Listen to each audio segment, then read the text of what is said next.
In this video, we will look at the issues related to poverty and hunger in India.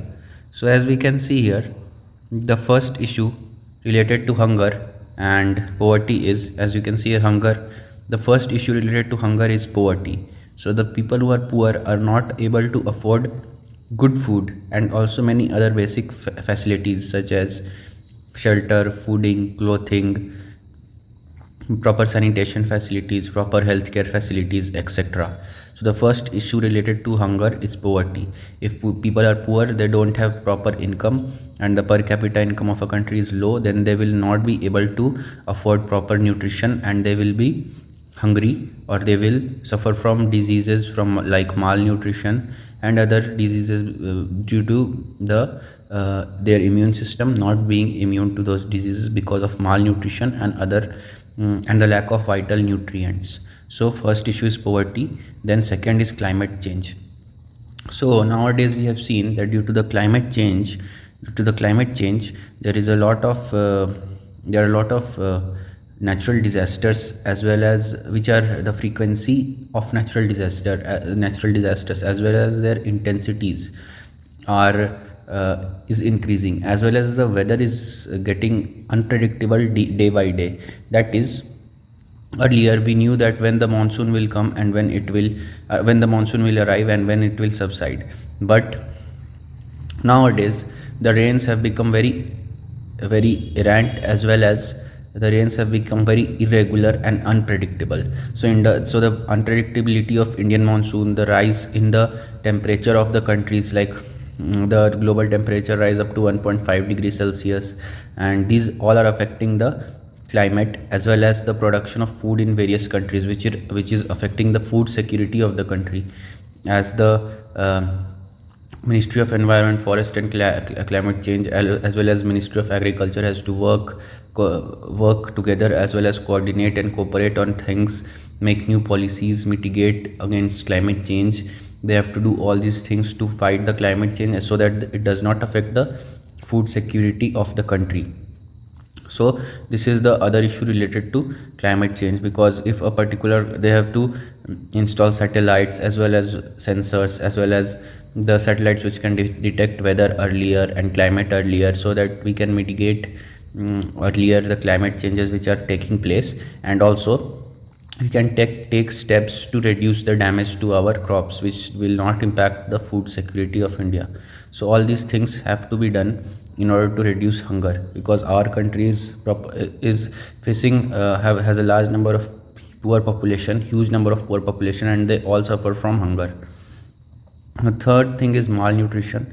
So if a person is hungry, he is not able to afford proper nutrition for himself, then he will be malnourished or malnutrition. In India, almost a study found that almost 35 to 40% of children are stunted in growth under 5 years of age and under 8 years of age.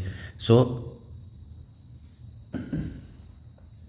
this type of malnutrition is affecting our country, and it also affects the mental health, the physical health, as well as the spiritual health, as well as the demography of the country, because these children who are being affected by malnourishment or malnutrition are the future of our country, and if they are not able to perform at their best, then our country will suffer in the future. So these are the issues related to poverty and hunger. So that this was the third issue related to hunger. Then the fourth issue is feeble economy of the country. So as we know, India is still not a very much developed country, and the economy is very much affected by many things, and our imports are still much larger than our exports. So India is much more dependent on imports rather than exports. So the economy of the country is feeble. We are a non-aligned country. We don't have a first attack policy, and we are always want to be on the safe side and decide, and to protect our sovereignty and supremacy of the country. We have decided to decide our foreign policy issues on our own, and not align with any of the superpowers of the world, because India is still is not a developed country. It is a developing country, and it is a very corruption index has ranked India very high. Corruption is also very high, so the economy of the country is very feeble, and if it is affected, then the people will also get affected, and more poor people can more number of people will go into the below poverty line, and the economy will become more feeble, as the currency of the country is value of the currency of the country is falling day by day. So it is a feeble economy of the country. Now we look at the issues related to poverty. So these were the 5 issues related to hunger. First one is poverty, second one is climate change, third one is malnutrition, fourth one is feeble economy of the country. So you have to remember these guys, because it will be helpful to you during the mains preparation: poverty, climate change, malnutrition, feeble economy of the country. You can give examples of India and some important reports as well as indexes to support your answers. Like poverty, we can measure in below poverty line people, then we can climate change, then in malnutrition also there are many organizations who publish the reports, then economic reports are also published by the World Bank, the International Monetary Fund, etc. Then we will switch to the issues related to poverty. So the first issue related to poverty is hunger. As you can see here, it is hunger. So if people are poor, they will be hungry, they will not be able to afford food. So this is the first reason for poverty, hunger. Issue of poverty, that is hunger. Then food insecurity, this is also a very much reason for issue of poverty, because if a country is poor and it is not able to invest much in its agriculture sector, and a lot of people are dependent on agriculture, and the agriculture is affected by climate change, as well as some other things like weather and diseases, pests, as well as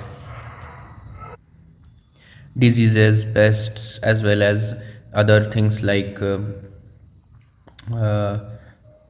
some crop diseases, because the country is not able to invest in research and development and innovation and develop genetically modified crops or weather resistant crops or high yielding variety of seeds. So, and is not able to provide subsidies to farmers. So, like water subsidy, electricity subsidy, or seed subsidy, fertilizer subsidy, then this will lead to food insecurity. So if a country is poor, then it will not be able to spend on its agriculture sector, and it will result in food insecurity. Then the third issue is improper government policies. So the people in the government, that is the officials or the officers who are in the government, who are responsible for making the politicians also, who are responsible for making the policies related to agriculture, etc., are not that much educated about this field, and they make the policies. It is passed from Lok Sabha, Rajya Sabha, as well as state legislative assemblies, but the people who are passing these policies are there. First of all, there is a lot of corruption, and India is ranked very high in the global corruption index. Then the government policies are improper because the government studies are sometimes biased, as well as sometimes not very informative and not very predictable. So they are unpredictable and always not very efficient, because the people who are collecting the information are themselves not very efficient. So this leads to improper government policies and not very predictable government policies, as well as this leads to improper government policies which affects the people more, and increases the poverty, because if the country large number of people are dependent on agriculture as well as other sectors, and the government policies are not that good, then those sectors will be affected, whether it be agriculture or industrial or service sector. Then that sector will be affected, because the people who are making the policies are not very much aware themselves, not very much aware of that sector, and they don't work on the grassroots level, and they don't work on the ground level. So they don't actually know what the problem is at the grassroots or ground level and how to eradicate the problem, and they are not very much educated in that particular field. So it is just a generalized policy that is being followed by the government of India. So this needs to be this needs to be think upon, and the government has to think upon its policies and make it more efficient, so that the money is utilized more efficiently, as well as more corruption is reduced, money is utilized more efficiently, and the government policies can do what they are meant to do. So then misuse of financially weaker sections by wealthier communities. This is a very big problem in India, that the people who are at the top, the rich people, almost 78% of the people, 78% of the, almost 21% of our country holds 90% of the wealth, and the rest 78% hold on almost 21 to 22% of the people in India hold 98% of the wealth, and the rest 90% of the wealth, and the rest 78% hold only 8 to 10% of the wealth. So this is the condition of our country. So this is the misuse. So the people who are at the top, the rich are getting richer, and the poor are getting poorer. So because of the misuse of financially weaker sections by the wealthier community, and the wealthier community can provide money to the very less amount of money to the poor people, and can make them work for them. So this is how poverty, this is one of the issues of poverty. Then comes limited access to education and other basic service. So limited access to education and other basic services is one more issue that India needs to eradicate. So this is an issue which is plaguing the country day by day. And limited access to education is because the government schools are not providing very good education, and the private schools are very much costlier. So the poor people or the middle class people cannot afford to send their children to private schools. And there is a right to education in the mentioned in the articles of our constitution, under article 14, right to education, and all children under 6 to 14 years of age have the right to free education. But the thing is that most of the children are not very much educated, they are not very much concentrated on education and gaining knowledge and skills, but they go to the schools for meals, where the midday meal scheme is provided, and they go to the school for meals so that their hunger is satisfied. And also most of the children drop out of the school and don't complete their higher education and senior secondary education and higher education. So this leads to a population, a demography which is less educated and has limited access to education. Nowadays, due to the access to internet, the scope of education and the access to education has increased in India due to the low cost of internet, but still a lot has to be done. Other basic services are also to be digitized and provided online so that people can access these. Then social discrimination is there. It is still prevalent in India.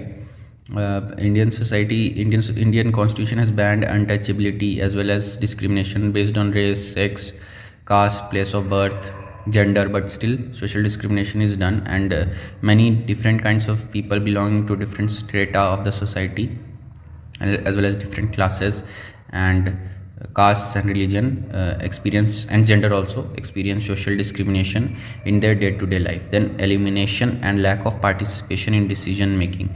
So people only elect the representatives here, and the representatives take decision on behalf of them. So there is a lack of participation and decision making, that a lack of participation in decision making, and people cannot directly take the decisions. The representatives elected by the people take the decisions. So there is a lack of participation in decision making.